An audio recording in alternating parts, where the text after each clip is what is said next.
Buenos días, soy la doctora Carolina Tomaso y hoy en el área de embriología, de la materia histología y embriología, genética humana y bioquímica celular, vamos a hablar de la fecundación. Los objetivos de nuestra clase va a ser definir la fecundación, enumerar las etapas, describirlas y enumerar las consecuencias de la fecundación. Antes de meternos de lleno con lo que es la fecundación, vamos a hablar un poquito de lo que son las etapas del desarrollo.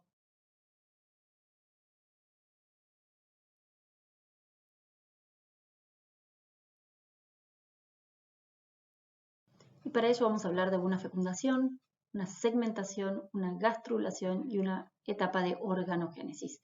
Todos estos temas los iremos viendo a lo largo de las clases. Acá tenemos un pequeño resumen con una imagen de lo que son estas etapas del desarrollo embrionario. Tenemos a nivel del ovario, ¿sí?, las distintas etapas del crecimiento de los folículos, desde los folículos primordiales, cómo van creciendo, el folículo de De Graaf, cuando se rompe y se produce la ovulación, quedando el cuerpo lúteo, como dijimos, a nivel del ovario, ¿sí?, que era el productor de progesterona principalmente, y este ovocito, que era liberado junto a la zona pelúcida de la corona radiada, ingresa en la trompa, ¿sí?, es captado por las fibras de la trompa, ingresa y llega a su tercio distal en donde ocurre la fecundación. Este célula huevo o cigoto que se forma como consecuencia de la fecundación va a ir recorriendo la trompa, sufriendo divisiones mitóticas en lo que corresponde a la segmentación, hasta formar una estructura que se llama blastocisto que luego va a implantarse. ¿Sí? Esto es lo que vamos a ir viendo en detalles en las siguientes clases. Vamos a empezar por definir a la fecundación, y la fecundación es la unión de las gametas, la gameta masculina y la gameta femenina, donde va a ocurrir en el tercio distal de la trompa uterina. Es importante, ¿sí?, entender que para que el ovocito y el espermatozoide puedan fecundar, deben sufrir algunos cambios, ¿sí? Y vamos a empezar con la célula que es el espermatozoide, que es la gameta masculina, la célula fecundante. Para que este espermatozoide pueda fecundar al ovocito, debe sufrir un proceso de maduración y un proceso de capacitación. El proceso de maduración ocurre en el aparato genital masculino y lo vamos a dividir en una maduración morfológica y en una maduración funcional. La maduración morfológica dura de 60 a 70 días y va a ocurrir en lo que llamamos túbulos seminíferos del testículo. En esta maduración, los espermatozoides van a adquirir una cabeza, que va a estar formada por el núcleo del acrosoma, un cuello y un cuerpo, que va a contener al centríolo y a las mitocondrias, y una cola o flagelo. Es importante destacar que estos espermatozoides son inmóviles. En el epidídimo van a sufrir el proceso de maduración bioquímica, ¿sí?, en el cual van a adquirir motilidad y van a adquirir una cubierta glucoproteica que lo rodea. La capacitación es un proceso que dura 7 horas y se produce en el aparato reproductor femenino. Se produce a lo largo del aparato reproductor femenino, pero ocurre principalmente a nivel de lo que son las trompas uterinas. ¿En qué consiste la capacitación? En cambios bioquímicos y biofísicos que van a modificar la superficie del espermatozoide, alterar su pH intracelular y estimular la transducción de señales. Como los cambios más importantes o que podemos destacar es la pérdida de esa cubierta glicoproteica. Adquiere un patrón de hiperactividad el espermatozoide, en el cual por aumento de la captación de oxígeno al medio, los movimientos del espermatozoide se hacen más vigorosos. También la capacitación va a permitir el reconocimiento y la adhesión a la zona pelúcida del ovocito y va a experimentar su acrosoma. El espermatozoide en el aparato reproductor femenino dura o vive de 48 a 72 horas. Acá tenemos el gameto masculino formado por la cabeza, ¿sí? En la cabeza tenemos el núcleo y el acrosoma, que es una vesícula llena de enzimas hidrolíticas, el cuello y el cuerpo, ¿sí? Fíjense en los centríolos y las mitocondrias, y la cola o flagelo. Por otro lado, tenemos el ovocito 2, ¿sí?, que es la célula fecundante femenina, que va a estar formada por su núcleo, va a estar rodeada por el citoplasma. A nivel del citoplasma, el ovocito va a contener gránulos corticales, ¿sí?, que son lisosomas modificados, lisosomas que contienen enzimas. Por fuera va a estar rodeado obviamente por su membrana plasmática, ¿sí? Por fuera vamos a tener lo que llamamos espacio perivitelino. Por fuera la zona pelúcida. Y por fuera tenemos la corona radiada o corona radiata. Este es el primer cuerpo polar porque recuerden que aún no finalizó la segunda división meiótica. Este ovocito va a vivir 24 a lo sumo 48 horas. Bien. Dijimos que la unión del ovocito y el espermatozoide ocurre en el tercio distal de la trompa, ¿sí? Sin embargo, el ovocito es liberado a nivel del ovario. Este ovocito va a ser captado por las fímbrias y por los movimientos peristálticos y de las cilias de las células epiteliales va a ser transportado hasta llegar al tercio distal de la trompa uterina. El espermatozoide, en cambio, va a viajar desde los túbulos seminíferos hasta la trompa uterina. Para poder hacer ese viaje va a sufrir varios obstáculos. Un obstáculo es el pH vaginal, otro es el moco cervical y otro obstáculo es la unión del cuello y el cuerpo uterino. ¿Cómo que va a ir sorteando estos obstáculos? Bueno, el pH vaginal es aproximadamente 4,3, ¿sí? Gracias a la alcalinidad que tiene el semen, ¿sí? Ese pH vaginal va a ser modificado y llevado a 7,2, lo cual va a permitir una mayor sobrevida de los espermatozoides. Otro obstáculo dijimos que era el moco cervical, ¿sí? Que ese moco cervical dificultaría el ascenso de los espermatozoides. Sin embargo, alrededor del día 9 y el día 16 del ciclo sexual femenino, el moco es más filante, ¿sí? Porque aumenta su contenido de agua, lo cual facilita el tránsito de los espermatozoides al útero, ¿sí? Este cambio en el moco de hacerse más filante con mayor contenido de agua es por el estímulo de los estrógenos, ¿sí? Y otro lugar estrecho que debe atravesar el espermatozoide es la unión del cuello y del cuerpo uterino, ¿sí? Debido a las contracciones, ¿sí? Del miometrio va a permitir que atraviese esta unión y a su vez que llegue hacia la trompa uterina, en donde recuerden que ocurría principalmente el proceso de capacitación.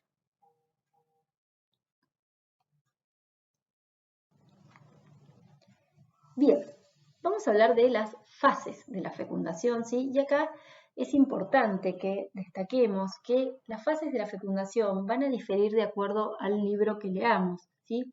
Pero lo importante no es en cuántas fases describimos a la fecundación, sino que expliquemos el proceso de la fecundación, ¿sí? Y no olvidarnos de ningún paso importante.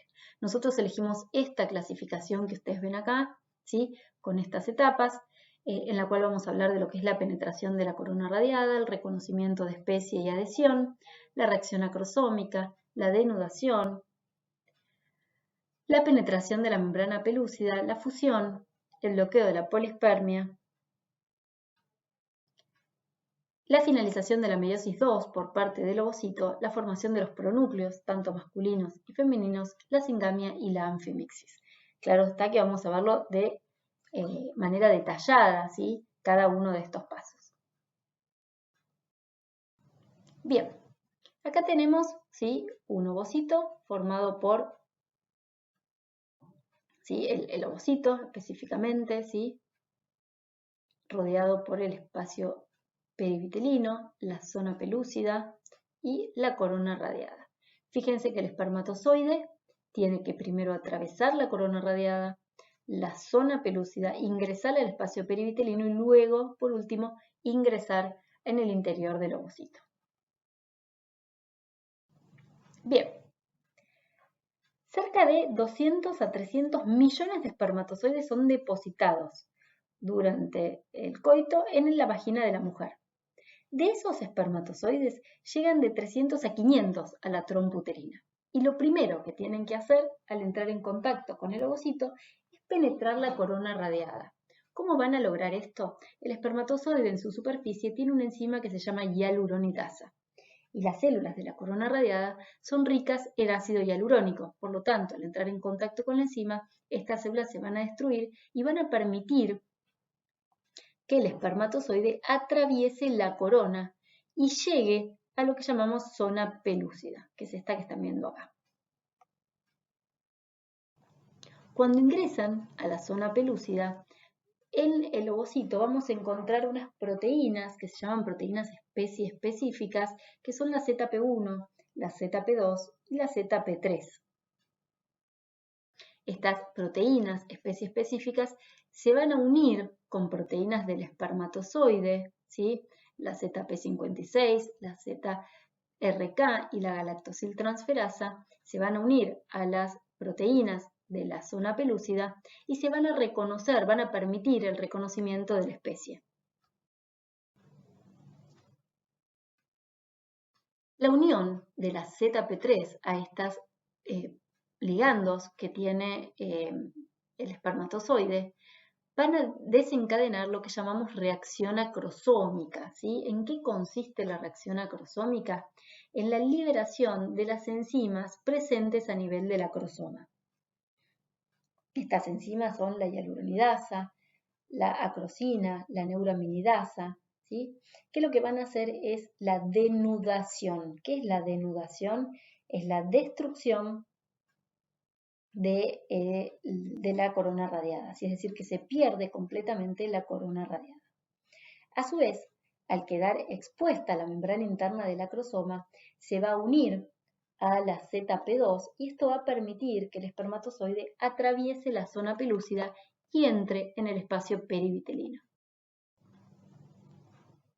Acá vemos cómo el espermatozoide va a liberar las enzimas presentes en el acrosoma y estas enzimas van a permitir, ¿sí?, la denudación y que el espermatozoide pueda atravesar la zona pelúcida. Bien. ¿Cómo es el mecanismo para desencadenar la reacción acrosómica? Bueno, ingresa calcio extracelular, esto va a provocar un aumento del pH intracelular, lo cual va a provocar la unión de las membranas del espermatozoide. Y de esa manera, al unirse la membrana externa del acrosoma y la membrana plasmática del espermatozoide, todas las enzimas se van a liberar. Acá vemos cómo se fusionan las membranas, ¿sí?, y se liberan las enzimas. Acá tienen los gráficos, fíjense las membranas internas, ¿sí? Membrana interna, membrana externa del acrosoma y la membrana plasmática. Fíjense cómo hay una fusión de las membranas externas del acrosoma y la membrana plasmática del espermatozoide, ¿sí? Cómo se forman vesículas y estas vesículas se van a liberar junto con las enzimas, quedando expuesta la membrana interna del acrosoma, que es la que se une a la ZP2, y se liberan las enzimas. Bien, dijimos que el espermatozoide atravesó la corona radiada, atravesó la zona pelúcida y ahora se encuentra con la membrana plasmática del ovocito, es decir, que lo que va a ocurrir ahora es la unión de las membranas plasmáticas. Esto se produce por una interacción de integrinas que se encuentran en el ovocito y una proteína llamada fertilina que está en el espermatozoide. Una vez que se unieron las membranas del ovocito y del espermatozoide, van a ocurrir dos cosas. Por un lado, el bloqueo de la polispermia, que ahora vamos a ver en detalle, y por otro lado, que el ovocito finaliza su meiosis 2. Bien. El bloqueo de la polispermia sirve y es fundamental para evitar poliploidías, es decir, que lo que va a evitar es que más de un espermatozoide fecunde al mismo ovocito. ¿Sí? Pensémoslo de esta manera. El ovocito aporta 23 cromosomas y el espermatozoide aporta otros 23. 23 más 23 son 46 cromosomas y es una célula normal con 46 cromosomas. Si llega otro espermatozoide e ingresa en el ovocito, vamos a tener 23 del ovocito más 23 de un espermatozoide más 23 de otro. Por lo tanto, en total vamos a tener 69 cromosomas, lo cual definimos como una poliploidía que es completamente incompatible con la vida. Por lo tanto, el bloqueo de la polispermia es fundamental. Y vamos a tener un bloqueo rápido, ¿sí?, que es inmediato, pero dura poco tiempo, en el cual hay un cambio del potencial eléctrico de la membrana, ¿sí?, del ovocito, pasa de menos 70 a más 20 por entrada de sodio, y y un bloqueo lento, ¿sí? Al cual vamos a denominar reacción cortical, aunque les aclaro que algunos autores consideran que se llama reacción de zona y no reacción cortical, en el cual se van a liberar las enzimas de los gránulos corticales. Dijimos que la reacción cortical consiste en la liberación de los gránulos corticales y esto se produce por un aumento del calcio intracelular. ¿Sí? Estos gránulos corticales serán lisosomas, ¿sí? Es decir, que tienen enzimas hidrolíticas. Estas enzimas, al liberarse, lo que van a hacer es modificar la ZP2 y la ZP3 y, por lo tanto, no va a poder unirse a otro espermatozoide. Acá tenemos cómo ingresa, ¿sí? Y al entrar en contacto con la membrana plasmática se liberan los gránulos corticales. Ahí va de nuevo. Fíjense el rojo, los gránulos corticales, cómo se liberan todas esas enzimas, ¿sí? Y se permea. Luego se van a formar los pronúcleos, ¿sí? El pronúcleo masculino y el pronúcleo femenino. Este pronúcleo masculino se va a ir acercando, ¿sí? Al pronúcleo femenino. El gameto masculino va a aportar, ¿sí? Lo que es el centríolo y el núcleo. Lo que son las mitocondrias y el flagelo se van a desintegrar.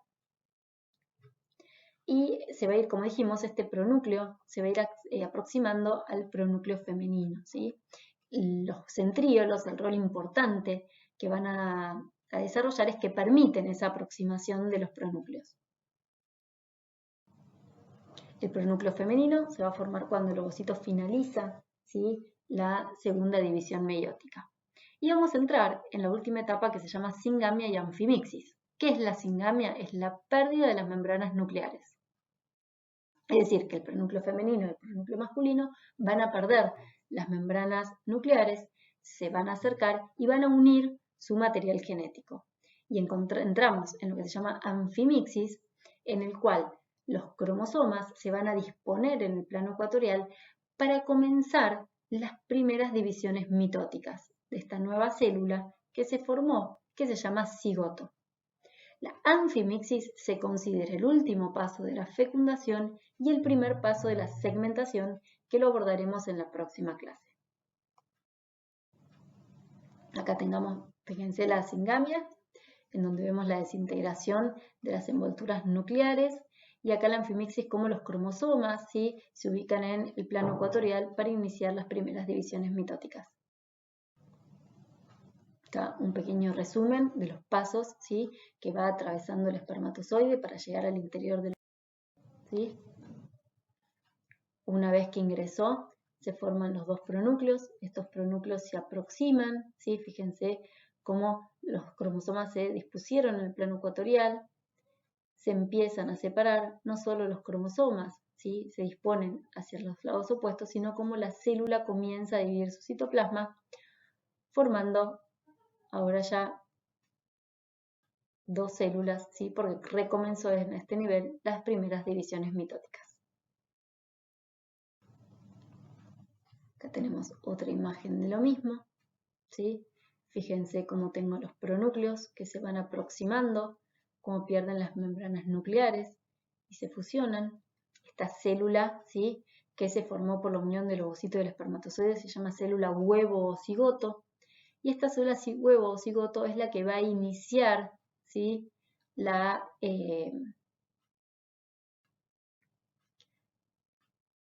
primera división mitótica, que es la segmentación. Acá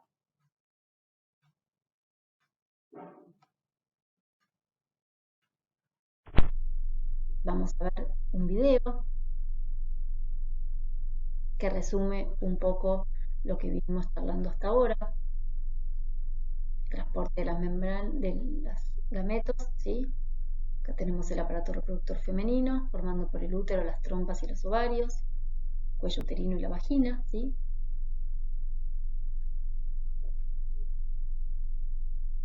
A nivel del ovario, fíjense cómo fueron evolucionando los folículos hasta que llegamos al folículo maduro de Graf.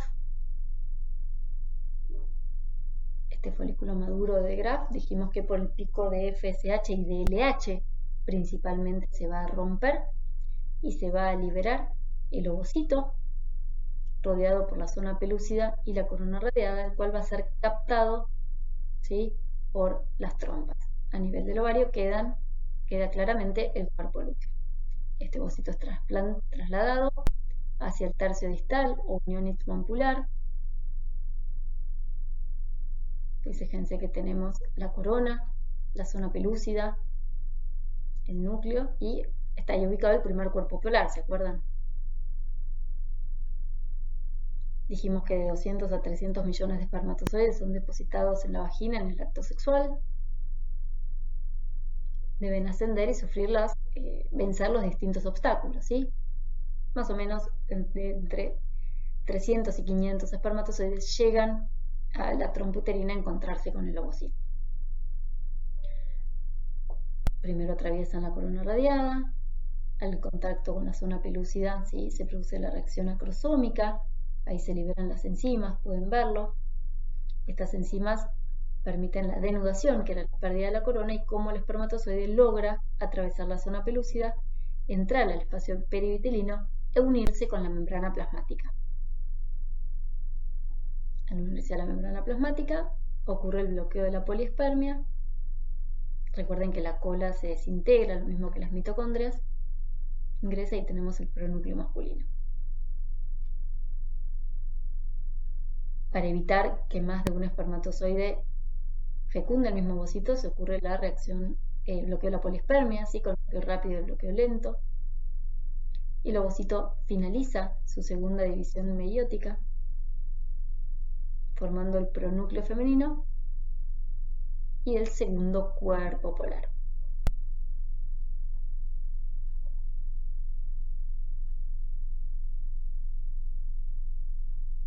Los centríolos masculinos van a permitir la aproximación de los pronúcleos.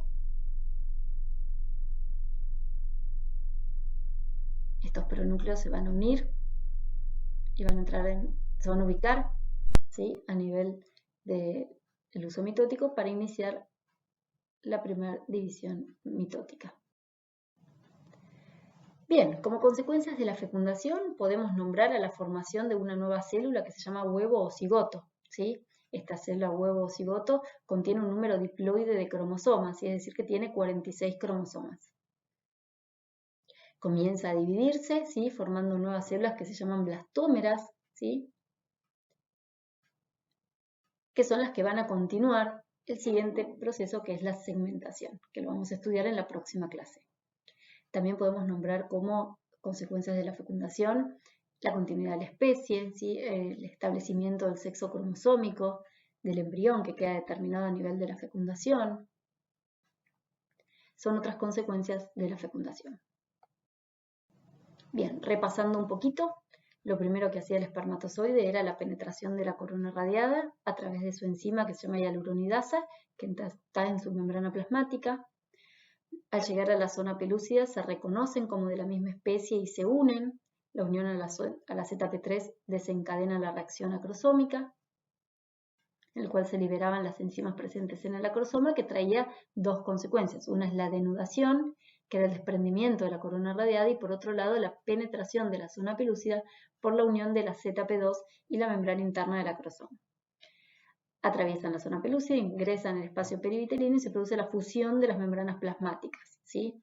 Allí va a ocurrir el bloqueo de la poliespermia, con un bloqueo temprano y un bloqueo tardío, y la finalización de la meiosis 2 por parte del ovocito. Posteriormente se formaban los pronúcleos masculinos y femeninos, que se acercaban, perdían las membranas nucleares, ¿sí?, que era la singame, y por último la anfimixis, en el cual los cromosomas se disponían en el plano ecuatorial para iniciar las divisiones mitóticas. Y se formaba la célula huevo o cigoto. Bien, como ideas claves hay que recordar la definición de la fecundación, ¿sí?, dónde ocurre, cuáles son las características de las gametas maduras para poder fecundar, las fases de la fecundación y las consecuencias. Muchas gracias.